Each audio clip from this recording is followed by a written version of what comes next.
Pourquoi tu vois passer entre tes mains beaucoup d'argent, mais tu n'arrives pas à construire ton empire de recherche? Tu ne deviens toujours pas riche.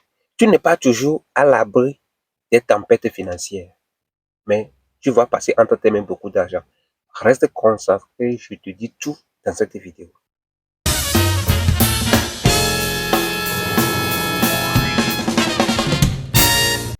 Bienvenue à toi sur la chaîne À la table des riches. Ici, nous démystifions la richesse. Nous parlons de la gestion de l'argent.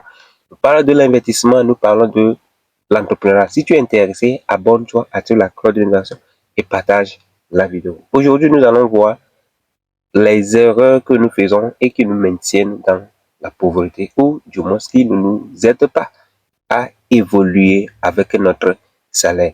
La première des choses que nous faisons avec notre salaire et qui nous empêche à aller loin, c'est que nous dépensons sans budget. Si tu es salarié, tu fais souvent cette erreur. Tu dépenses sans budget. C'est pourquoi tu n'arrives pas à construire ton empire de richesse. C'est pourquoi tu n'es pas toujours à l'abri des tempêtes financières. Laisse-moi te poser cette question. Est-ce que tu peux faire cet exercice? C'est-à-dire, à la fin de cette vidéo, prends une feuille, commence par noter toutes les dépenses que tu as l'habitude de faire dans chaque mois là.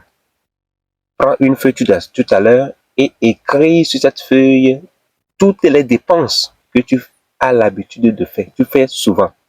Et maintenant, après avoir les inscrits ou bien après avoir les mentionnés sur la feuille, prends ton temps.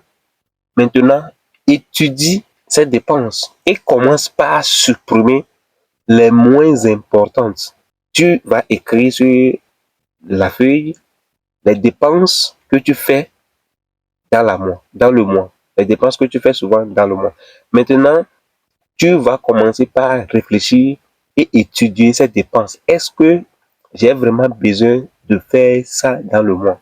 Est-ce que j'ai vraiment besoin d'acheter ça? Si je n'achète pas ça, est-ce que je vais mourir?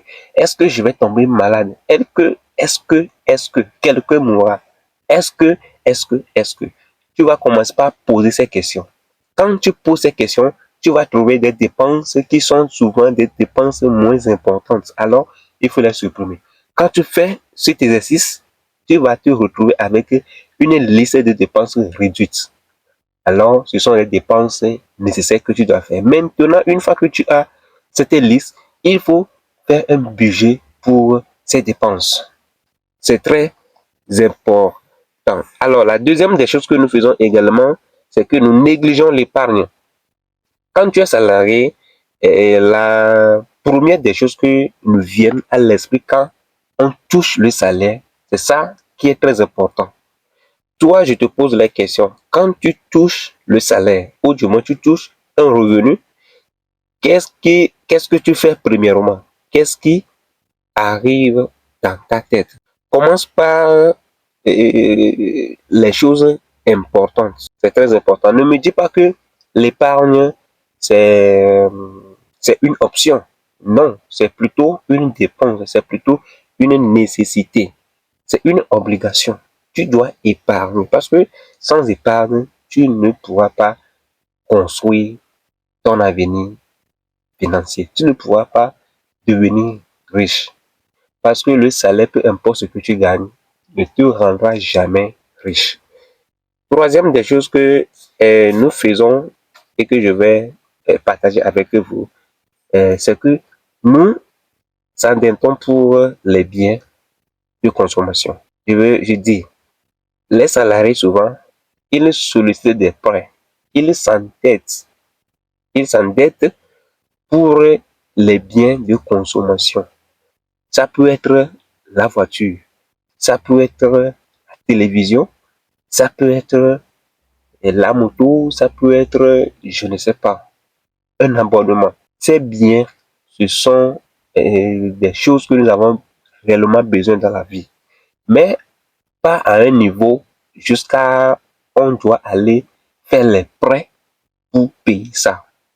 C'est très important. Parce qu'une fois que tu sollicites un prêt, tu vas payer le prêt avec l'intérêt. Et l'intérêt là, ce sont des esclaves que tu libères comme ça, que tu dépenses comme ça. Alors que ces esclaves, ces serviteurs doivent travailler pour ramener dans ta maison d'autres serviteurs, d'autres esclaves. Mais généralement, nous faisons l'erreur de les dépenser pour des biens qui perdent au fil du temps leur valeur. Quand tu achètes une voiture, dès que tu sors du magasin, quand tu sors du magasin, la voiture perd automatiquement sa valeur. Quand tu l'avais acheté 100 000 francs, dès que tu sors et tu roules même 50 mètres et tu veux revendre cette voiture, tu ne pourras plus la revendre à 100 000 francs. Ça va être moins. Donc, ce sont des trucs que nous devons contrôler. Ce que nous faisons également, c'est que nous nous vivrons selon le train de vie qui n'est pas compatible à à notre mode de vie. Nous suivons un train de vie qui augmente avec notre salaire ou bien notre... Quand tu as un salaire, le salaire te permettra juste de faire quelques dépenses dans le mois, de te tenir pour quelques jours avant que le prochain salaire n'arrive. Mais généralement, il y a des gens, surtout les salariés, qui veulent avoir de l'argent. Quand le salaire vient, ils commencent par gagner leur salaire, bien le revenu. Ce qu'ils font, c'est qu'ils commencent par viser loin. Ils commencent par vouloir vivre au-delà de leur salaire, au-delà de leurs moyens. Ça, quand tu le fais, tu es en train de creuser et tu es en train d'inviter la pauvreté dans ta maison. Il faut absolument éviter ces erreurs. Il faut vivre en dessous de son moyen. C'est très important. Ne cherchez pas à aller vivre dans un quartier chic si ton salaire ne te le permet pas. Cinquième des choses que je vais partager avec vous, c'est de ne pas investir. La plupart des salariés pensent que pour investir, il faut avoir beaucoup d'argent. Non. Même si c'est 100 000, il faut commencer. 50 000, il faut commencer. Même 10 000, commence par investir.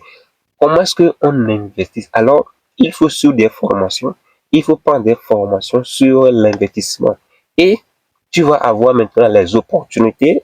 Tu vas avoir les yeux ouverts sur les opportunités. Tu vas les saisir et puis tu vas investir petit à petit. Même avec ton salaire, tu vas investir au lieu d'aller épargner pour beaucoup d'années. Tu vas directement commencer par investir. Ça aussi, ce sont des stratégies que vous devez apprendre. Alors, voilà les 5 erreurs ou les 5 habitudes que nous adoptons et qui nous maintiennent toujours dans la pauvreté, qui nous empêchent à construire notre empire de recherche. Alors, tu viens de les apprendre, tu viens de les connaître, je viens de vous le rappeler également. Alors, abonne-toi à la cloche de notification, partage la vidéo et dis-moi dans le commentaire ce que tu en penses et comment comptes-tu résoudre ce problème. Allez, ciao.